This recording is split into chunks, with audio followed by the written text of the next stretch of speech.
Hello! E aí, preparados para mais uma dica de inglês? Aqui é Dan Teacher, meu nome é Danilo Ribeiro, eu sou professor de inglês e vim hoje te ajudar com dicas de inglês. Quer melhorar a sua pronúncia? Então siga agora, acompanhe esse vídeo, vamos dar boas dicas para você melhorar a sua pronúncia do inglês.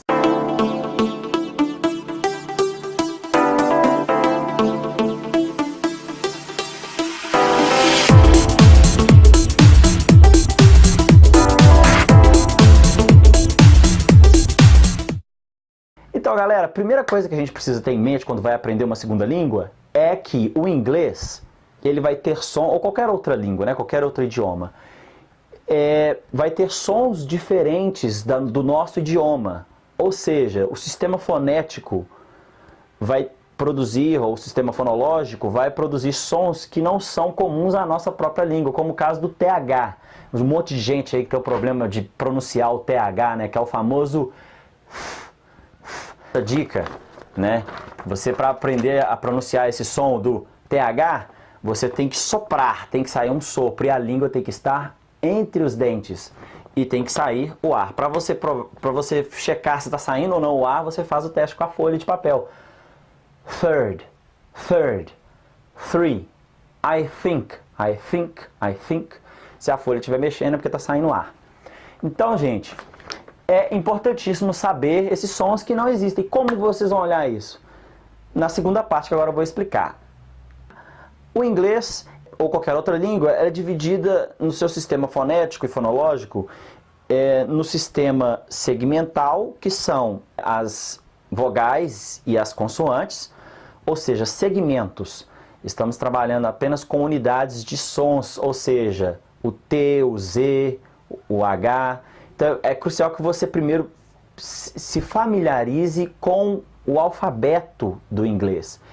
Então, visita lá o meu site e baixe gratuitamente uma tabela fonética do inglês, a tabela de pronúncia dos sons das consoantes e das vogais no meu site. Você pode entrar lá e baixar gratuitamente, ok? É só entrar lá.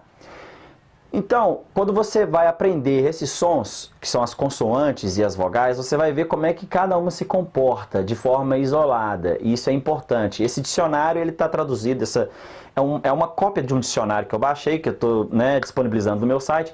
Você vai poder ver que a explicação está em português e está bem didática. Foi assim que eu comecei a aprender inglês. Há muito tempo atrás eu tinha esse dicionário, que a proposta é o dicionário da Macmillan. Eu não sei se hoje ela tem essa mesma tabela de pronúncia dessa forma didática em português, mas é uma dica de um dicionário bom para você comprar. Então tenha em mente que é crucial você ter um dicionário de inglês. Bom, em terceiro e último lugar, essa dica também é fundamental, gente. Quando você vai aprender inglês, você tem que ter ciência que a língua falada, ela é uma língua, ela é fluida, ela é conectada. Então é o que a gente chama de Connected Speech. O Connected Speech é exatamente isso, é o discurso conectado. Quando você vai falar, você não fala cada palavra isoladamente. Os sons, eles se aglutinam um com os outros, eles se ligam, né? Como no inglês a gente fala linking, é ligação de um som com o outro. Como, por exemplo, na frase What are you going to do? Na frase What are you going to do? No discurso conectado, vai ser exatamente assim. What are you gonna do? What you gonna do? What are you going to do? What are you gonna do? Ou seja, o going to já virou gonna.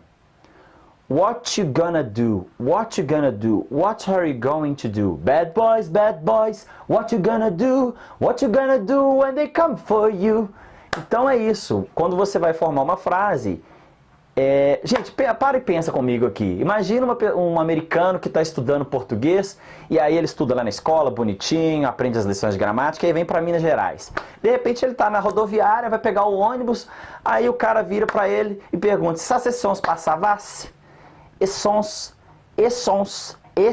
ônibus. Eu sou de Minas Gerais, aqui de Belo Horizonte, e aqui, como a gente conversa, é assim. Imagina um americano vindo para cá tentando entender o nosso sotaque. Então é a mesma coisa quando você vai para um país de língua inglesa e você vai para determinada região. O inglês, ele tem um sotaque específico por região, por bairro, por característica social. Então são vários fatores que vão determinar o tipo de inglês que aquela pessoa fala. Podemos até falar daí característica individual de cada um de falar a língua. Então, cada pessoa vai ter uma característica que a leva a falar determinado tipo de inglês. Cada inglês é um inglês diferente. Claro que você pode determinar um sotaque por uma região. Por exemplo, o sotaque do interior de São Paulo, que as pessoas falam porta, porteira, ou o sotaque do interior de Nova York, ou o sotaque do interior do Texas, né? As pessoas vão falar com o R bem puxado mesmo. Então, pode-se falar de sotaque por região, mas mesmo assim ainda vai ter a questão da escolaridade. Se a pessoa tiver uma escolaridade maior, ela pode neutralizar o sotaque dela. Mas é claro que, além de sotaque, ninguém aqui está pedindo para você estudar. Claro que é importante que você tenha um pouco de conhecimento de sotaques, mas é importante saber sobre o Connected Speech, que é essa dica que eu estou dando do discurso conectado, ou seja, a língua fluida. E agora, gente, para finalizar, eu vou deixar aqui mais umas dicas de erros comuns de pronúncia cometidos por brasileiros que estão aprendendo inglês. Por exemplo, a palavra world. Eu vejo muitas pessoas trocarem a palavra world por word. Por exemplo, she traveled all around the world. She traveled around the world. It's not word, it's world. Tem que colocar o U. Se você tiver dificuldade de pronunciar o U ou o L junto com o R, você pode fazer a pronúncia britânica, que ao invés de ser world, você pode falar world. World. Vai simplesmente sem esse som de R. E aí você pode diferenciar world de word. Segunda, cow.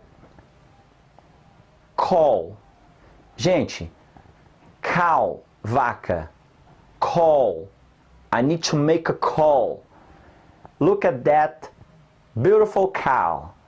Já vi muito isso. A pessoa fala, I need to make a cow. Eu preciso fazer uma vaca? Como assim?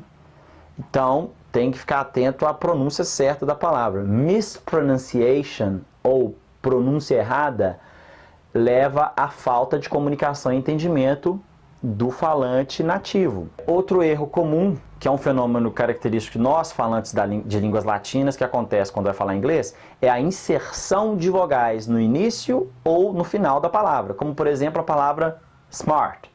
Smart. Começa com S e termina com T. A gente tem o costume de falar, porque a gente fala em português, você comprou a TV Smart hoje? Smart. Não existe isso. Claro que em português você tem todo o direito, toda a liberdade de falar com a pronúncia portuguesada. Mas em inglês tem que se tomar cuidado, porque você pode confundir state com estate. State, estate. State, real estate. Real estate. Real estate. Não confundir real estate com real estate. Ok? É isso aí, gente. Eu espero ter ajudado. Curtam aí o meu canal de vídeos do YouTube, se inscrevam e visitem o meu site. Obrigado e até mais!